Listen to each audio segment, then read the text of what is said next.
The Search Podcast USA Edition series is sponsored by PGC. PGC are the longest serving employer of record in North America and can compliantly engage contractors across both the US and Canada on behalf of staffing and recruitment businesses. Our turnkey solution offers a unique access point to the largest staffing market in the world. To find out more, visit us at pgcgroup.com. Hi everybody, welcome back to this week's episode of the Search Podcast. I'm Elliott Manning, the Managing Director of Cayman Recruitment UK and US. I've brought back a guest that was on the show around about a year ago now, but I really want the audience to, listen to his journey, what his experience, and the growth of what, has been achieved is exceptional. So take away the introduction, shall you? Elliott, thanks for having me back. I've been invited to a few podcasts, but you're the only person who'll have me back. So I must have done something right last time. But look, thanks for having me. We spoke, I guess, around about a year ago, and we're about a year and 2 months into the journey at Hampton North. So definitely a lot has changed from those kind of first few weeks and months to where we are today. Brilliant. Well, look, I think I've told you as of recently yourself, what you've done is nothing short of, amazing, in a climate that we've been in, the success on the growth that you've had. You're in a great market. But just for those that don't know you, what do you do? Who are Hampton North? Yeah, so Hampton North are a cybersecurity search firm. We're headquartered in the US. We just made our first hire into Europe, into the UK, but with an eye on them working the US market. Had been an aspiration for them a long time. So we've, worked with mostly, I would say, industry side type accounts. So I think more engineering with banks, tech, insurance, pharmaceutical, more your traditional, I guess businesses would call them end users. And that's a market that I have a much richer background in, but really where Hampton North have kind of found their starting ICP is that space. Yeah, fine. I mean, when we last spoke, you said you kind of went into this not, knowing kind of where you wanted to be, I guess, at the point of, the growth and, just at that time was just trying to make as much money as you can and, enjoy that kind of period where you're working by yourself. What changed? Where did this growth come from, and what led you to that kind of thought process? Yeah, so some days I do think, wow, how nice that would be to not stress and have salaries and other people to worry about and stuff. But the reality is, it's the classic. If you want to go fast, go alone. If you want to go far, do it with others. Yeah, it's that way around. I think it is that way around. Sounds right? I realize the appetite of what I want to do and what I want to build here. I'm not going to be enough, right? There's business opportunity. Like, I'm the kind of person that I get, I see someone get placed, a candidate I know with a client I know, I get a bit pissy. So I'm like, okay, like we could have done that. We could have had that. And realized almost instantaneously, like, hey, I need help. So, over the course of the 12 months, slowly, deliberately added headcount at the right time.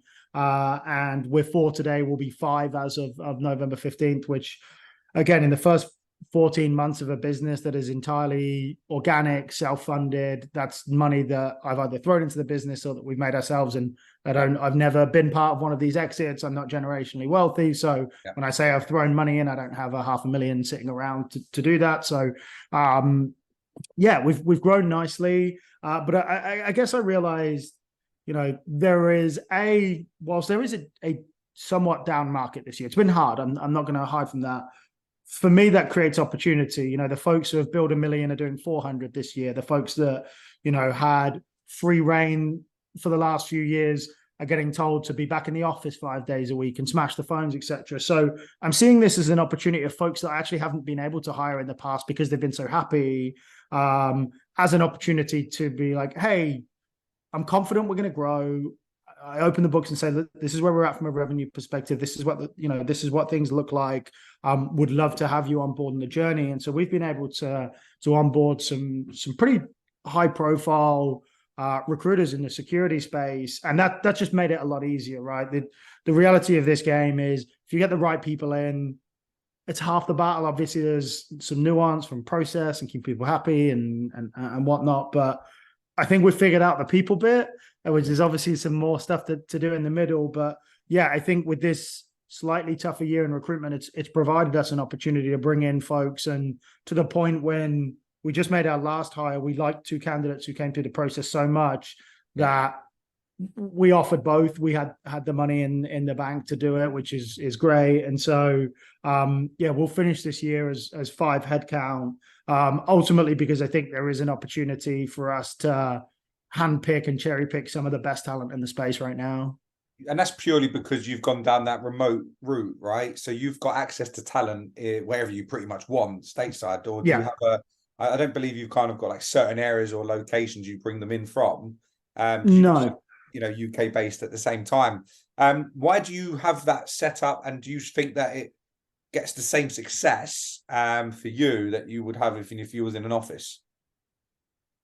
It's different, right? It's very, very different. So I'm able to have this success because of the pre-vetted people that I know are at a certain stage in their career where I feel comfortable that there are things that I can monitor and manage from afar. And I've managed remote now for best part of 4 years. Yeah. It works for me, and it has to work for the individual. And I think some folks think they want remote and say they want remote because it's fashionable, or maybe they don't like a couple of colleagues, or maybe they don't like working hard. If that's the case, that's not the reason to be here, right? If you have found a way to make remote or work from anywhere for you, because some folks go into a WeWork or coffee shops or whatever, it doesn't have to be from home. It has to work for you, and you have to find a way to make it work for you. But it is not for everybody, right? Like, I think the area that we will always struggle with is identifying and coaching and mentoring early stage talent. So I look at some of the wonderful recruitment businesses over the years who have really just set up on building their own talent. And whereas we are going to be hiring more experienced people, sometimes that comes with different expectations. Sometimes that comes with cultural differences in the way they look at the industry, et cetera. So I guess we have to be ready for that. And that definitely allows for a different culture. But we set some really firm non-negotiables in terms of expectations from an output perspective, in terms of how we show up every day, in terms of, some of the meetings that we attend virtually, because it's important, right? Like, I can see in the background to our conversation that the Slack channel is going crazy of just like nothing to do with work, right? They are kind of having that water cooler chat, which I think is important. So for us, it works, but it has to be entirely right for the candidate. I spoke to a couple of candidates throughout the process, and there was a need for an office. They wanted somewhere to work, and I think I don't see that in our future for now. I'm not ruling it out. If I get an incredible business leader who tells me there's an opportunity for them to build a center of excellence in Florida or Nashville or Charlotte or Texas, and it makes sense, I'll invest. But I think for now, it allows us to hire anywhere we want, low overheads. I mean, we pay fairly decent salaries, but low overheads. And really, I don't live in a recruitment hotspot, right? I'm not in Tampa or Miami or Nashville or Austin or any of the places I just mentioned. So for me, I wouldn't be able to hire anyone good here, so I'd have to move. So the reality is right now it doesn't make sense for me, and I'm hiring people around that. But I think there's a huge difference, right? I think some of the things that we miss are some of the learnings that you get sitting and seeing with people every day, the tough conversations that are addressed very, very quickly, the good days down the pub, the bad days down the pub, the indifferent days down the pub, all great.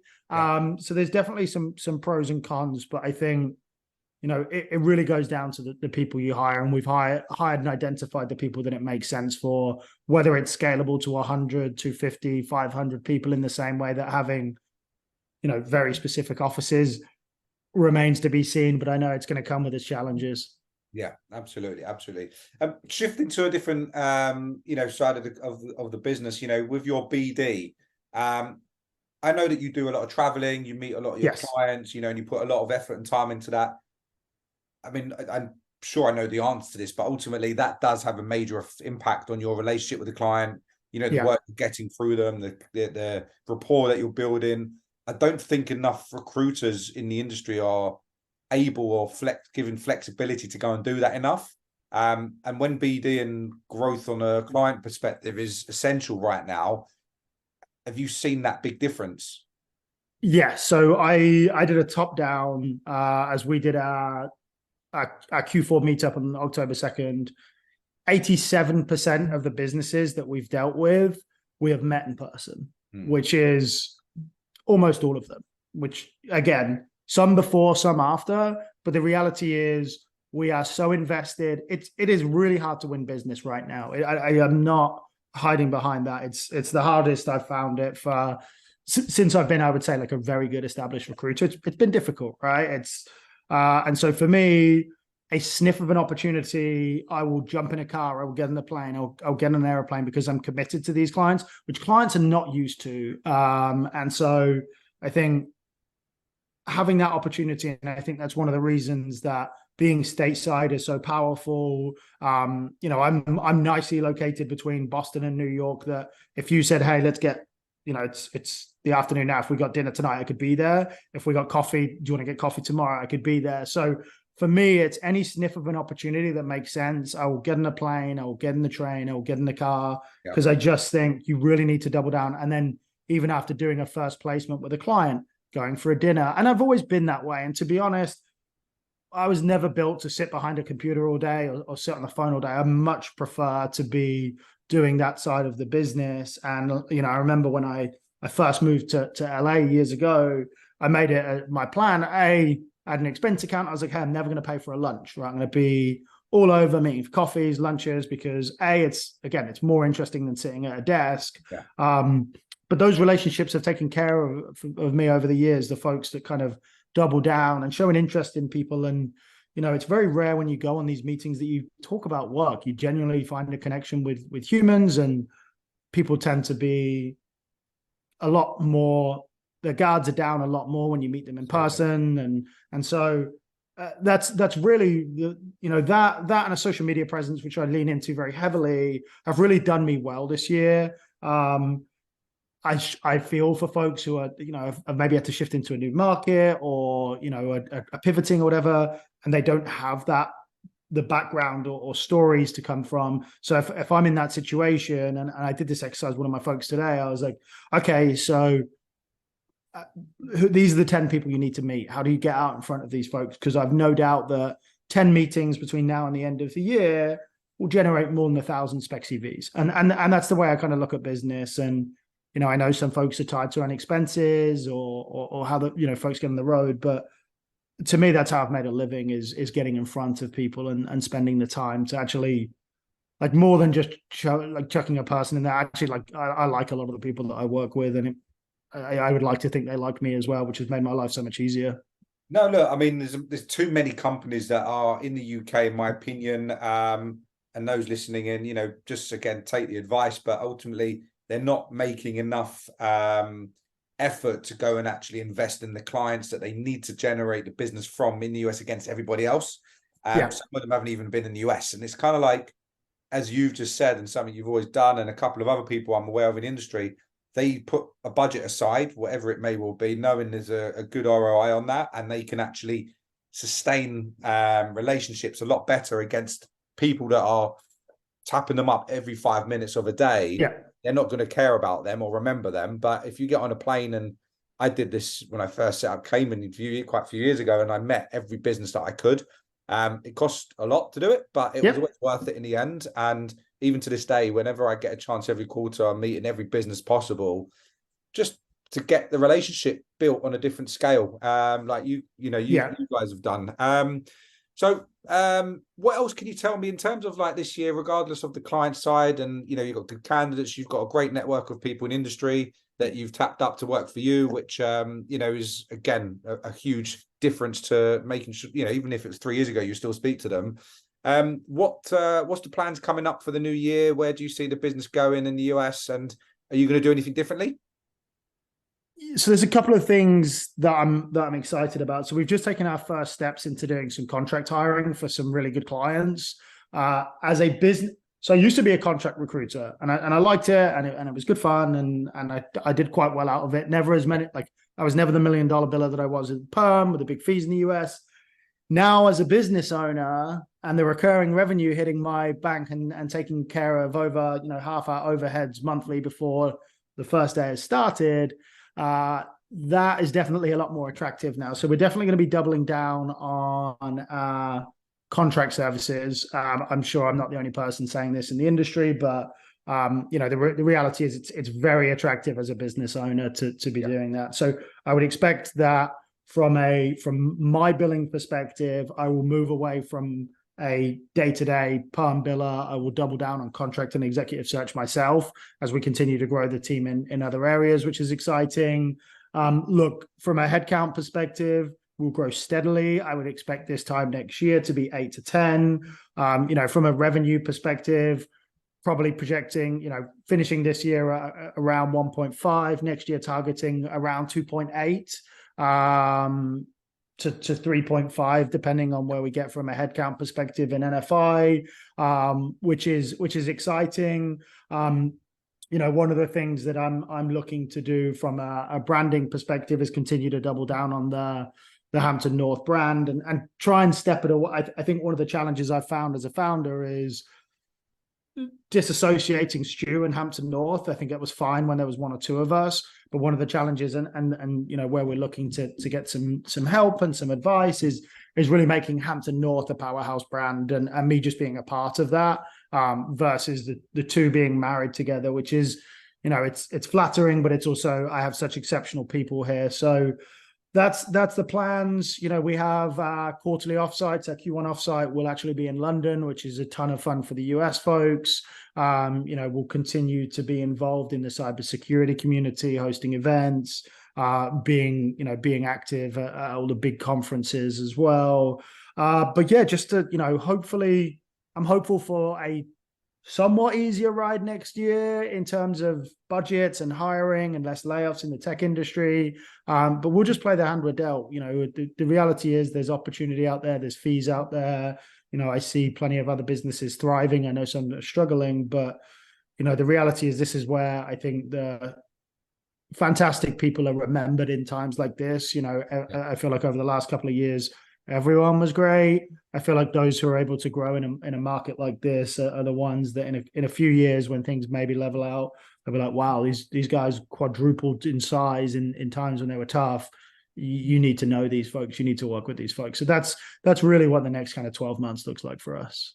Amazing, mate. Fine. Any any final thoughts of, obviously, if anyone in the cybersecurity market is ever looking stateside, contract or perm, feel free to reach out to Stuart directly. Any questions from a business owner perspective on, being because you've been in the US now for quite some time, and then you just kind of set up yourself, which you don't get too often, but at the same time, it clearly is got a fantastic result if you do it properly. So if any businesses or recruiters rather, and any businesses are looking to do something like that, feel free to, reach out to Stu directly, or, just reach out to myself to get some suggestions or advice if you like. But Stu, mate, I just wanted to catch up. It's been a while. Generally, as I told you directly, as myself, very inspiring what you've done. Don't see it very often, especially with the year that the industry has had for certain companies. You've kind of thrived on that. And definitely people can take a good take note on everything that you've said to help their businesses potentially. But pleasure catching up, and I look forward to catching up again very soon. Appreciate it. Thanks for having me back.